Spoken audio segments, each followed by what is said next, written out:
NRL Supercoaches. Today we get to go through in a little bit more detail on three positions. We're going to go through the hooking position, the front row forwards, and the second row forwards. The players I have interest in, a little bit about each of those guys, and in bold I've got the guys that I'm a little bit more interested in than the others right now. That could change, and based on prices and different combinations we need in different positions where we're going to spend our money. But I think these videos here, this first one with the first three and then the other four positions in the next video to follow, will just help you set you up with the positions you need to spend some money on, maybe the positions that you can spend a little bit less on, and building out that consistency across your squad in the early preseason. Also go through some of the strategies that you can employ across each of the positions as well. So kicking off with the hooking position, and from high to low in guys that I think you should have a little bit of interest in, players that I have pointed out with some type of value in our sides, whether that's from some consistency of role and being able to play every week, whether that could be some upside, whether that could be some their ability to generate some cash as well, and spend a little bit less in that certain position so you can spend up on a gun in a certain other position. And kicking off with Harry Grant at 691k, followed by Little, Plath, and Coruscant, all above 600k. So these four guys, I have interest in two of them at this point. And Harry, with the buy in round two, it does make it a little bit hard for him, but we know that he's the best scorer in the position, and he can be a guy that is likely to be a mainstay in your side, at least until the Origin buy period.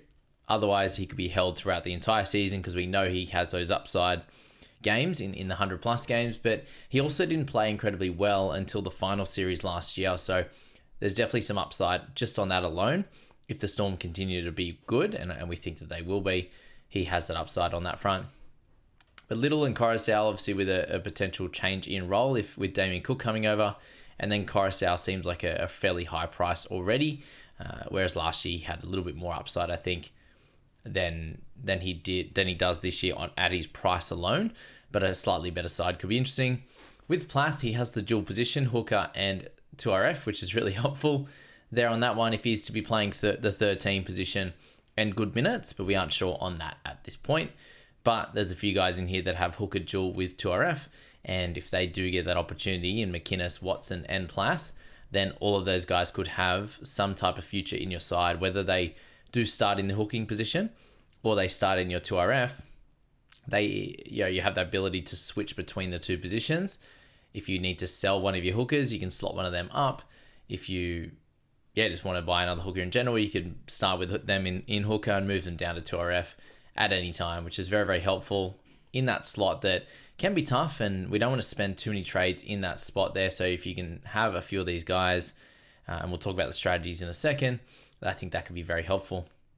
Someone like Reece Robson, I haven't got the interest in him right now, just for, with those couple of guys having that duel, but he's someone that he was the best hooker to start with last year, all the way through until Origin, and then selling him from there was the good play. So him at 590 under that 600k mark, I think is a really solid pick as well. Cam McInnes with the duel, I think that minutes probably don't change too much for him. So at that price point with the duel, it's just a solid pick that you could have there for a good amount of time. And with AFB coming over, just that lack of sort of extra minutes, I think when you've got guys like AFB who can play really, really big minutes there. Watson's the last guy on that high price list at 583. Has that duel as well, likely to pay 9 and good minutes there at 9. We'll see how they end up playing that bench position as a 9 cover. Does he spend a bit of time at 9 and 13? Does he get moved around if there's injuries and the like? That's probably the big worry there with Watson, like we saw last year, but someone that I'm very interested in the early preseason.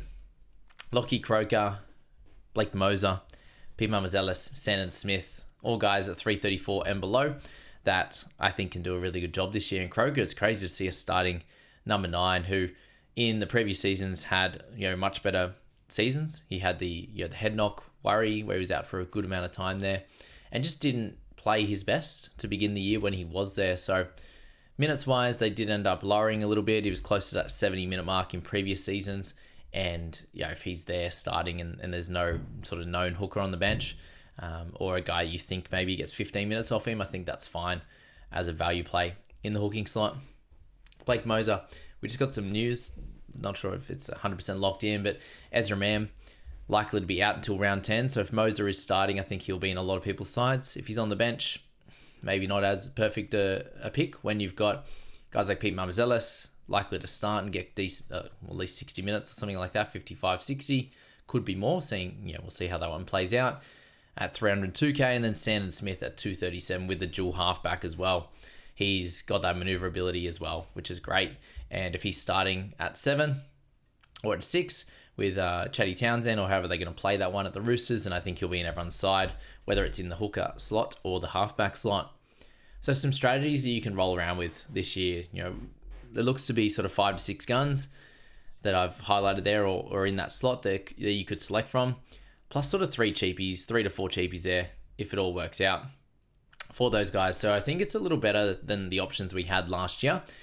It's still a very low scoring position though compared to others. When we get through, there's a lot of guys 700k plus, 650 plus there, whereas here you have a very limited amount of options that can hit that 70 plus scoring. So some of the options you can have, I've got 3 of them there. So you got the 1 gun, 1 cheapie combination, and you're holding for a decent leg. So we saw that with Robson last year. That was a good play. This would be the no trading hooker gang, which we know it's a tough position. That's for sure. I chopped and changed a fair bit last year, brought Coruscant in after starting with Brandon Smith, and then brought Joey Lussick in and brought Jaden Brayley. Just a lot of crappy trades in that spot. So it could be a slot that I might look at, that's for sure. Number 2, you got 2 cheap hookers roll. So if the rolls are super clear, some people went for it last year, was hit and miss at points. With the best 17 of 18 each week with scoring, I think it makes it easier. And then number 3, you've got the 2 guns and 1 cheapie strategy. And what that means is having a dual position guy in another position, but you have the 3 hookers that you can interchange with on a weekly basis. And if you do need to trade one of those guys out, then you don't have to bring in a hooker. You can just move one of your guys in a different position up to the hooker slot. So the 2 to 3 duels like a Plath Watson and a Sandon Smith to move around. And again, no trades in the hooker gang unless you're trading one out, basically, is the play on that one. So very interesting position there, guys. How that one works out for you will just depend on where you want to spend your cash, I think, in your side this year and what options present over the next couple of months. Moving on to the front row forward slot. There are 15 guys of interest here, and a few guys did really well last year, 650 and above. 4 of those guys managed to end up with Tarpon at 655, Barnett 661, Payne Haas at 669, and Adam Fanua-Blake over 700k at 706. So very, very impressive there. And then you add in Terrell May, who now moves to the Tigers, just under 600k. You've got 5 guys that you could easily start with. You could easily start and pick one of them for sure. You got a couple of interesting mid-range players, Fisher Harris, Tino, Stefano in the 500s, and then a few cheap options to round out the position as well, with like a White, a Horsburgh, and a Royce Hunt, with a few of those mid-range guys, Mawali, Henry, Jai Arrow, Lindsay Smith, just to see where they end up in their clubs and in the positions that they help fill in that slot. So we'll have to see what transpires with those guys, that's for sure.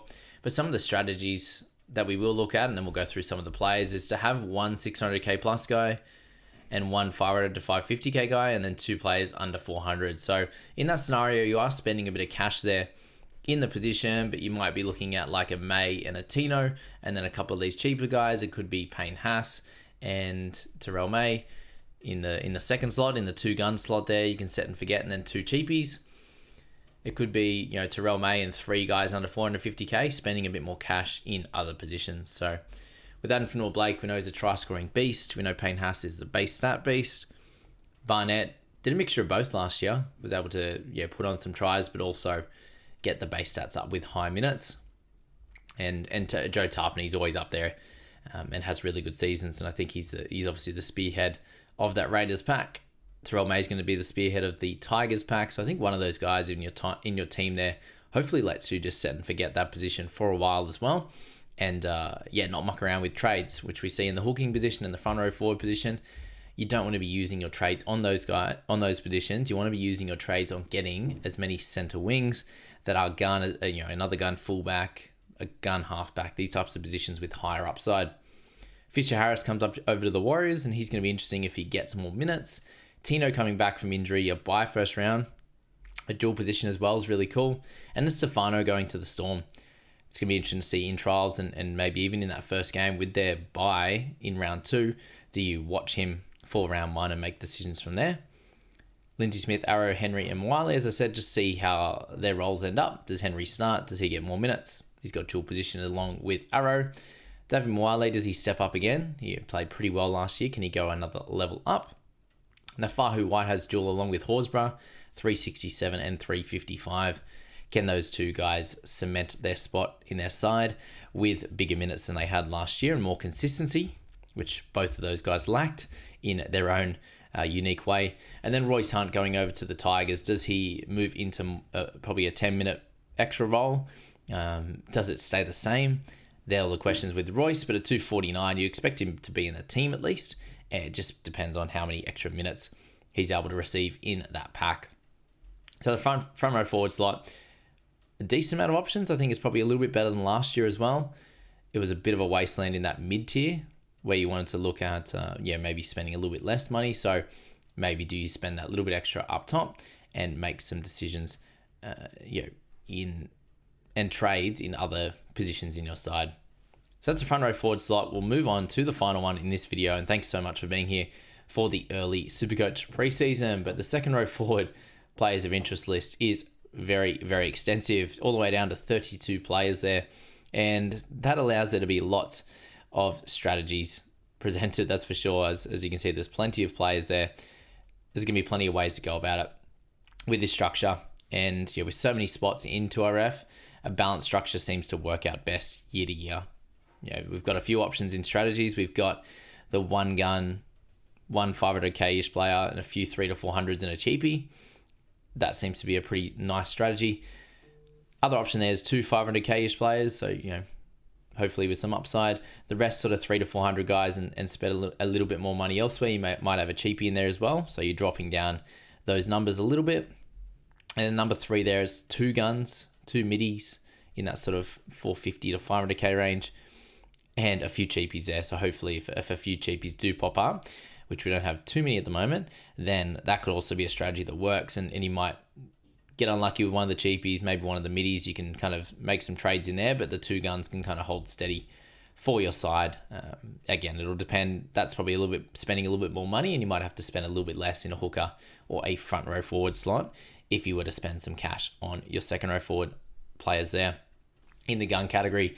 But personally, at this stage, not a lot of interest on the real top guys. But again, we'll have to see where things shake out on the cheapies and how much money we can spend on top guns and in which positions we can have a look at. But Crichton, Fafita, Nikora, Olakuatu, and Hopgood, I think they'll all be relevant at some point. Do you start with them though, is the question. With Crichton, being so dominant last year, and even with it in that price, spent a little bit of time on the bench at the beginning of the year. 6, 7, 8, 9, 10, and 11 are all guys I have interest in. Dylan Lucas has the centre dual as well, so I think I would likely select him in centre if he was to get the starting back row slot at the Knights. Cam Murray, 6'10", 7th highest on the list. I think you need to pay attention to that one and see how things roll out. Jacob Preston, I think, is a really, really cool option. He tends to score tries. He played a little bit less minutes last year, had some injuries, so I see a little bit of upside on him in a good side. Isaiah Papali'i moving to the Panthers after moving around a little bit in recent history, but I think they can get the best out of him. Connor Watson with the dual has to be on this list as well. You got Tino at 531 with that dual that we mentioned as well. A lot cheaper, 11th highest price, but we know that he can be a top 3 second row forward, definitely a top 1 or 2 front row forward. And you got Bateman on the list now that and Lukey's out. That's so sad. I had him in the list, obviously. He has to come out. Bateman has to come into the list at 522. We've got Hosking, Fainu, but Hosking's an interesting one at 513. If he gets that starting slot, he'll be in a lot of people's sides. Sorensen, I'm not sure how that one's going to play out with Isaiah Papali'i. He didn't play great last year, had a lot of injuries, so I'll leave him for now. Lemuelu had a bit of a down year after really dominating the year before. A lot of knee injuries, some issues there, so hopefully he gets that sorted. Gilbert as well, lots of injuries the last 2 years. He's missed basically the whole season, a couple of years in a row, leading into first Origin, so he played a decent amount that first year, was doing well, but last year missed basically the whole year. Jack Williams moves over, so he's going to be interesting to look out for sure. To the Eels, Alex Seyfarth, if he gets the starting edge spot, he'll be interesting at 4.35. You got Bird, Finefuaki, Nafahu White and Horsburgh we mentioned. But Bird has that dual centre wing.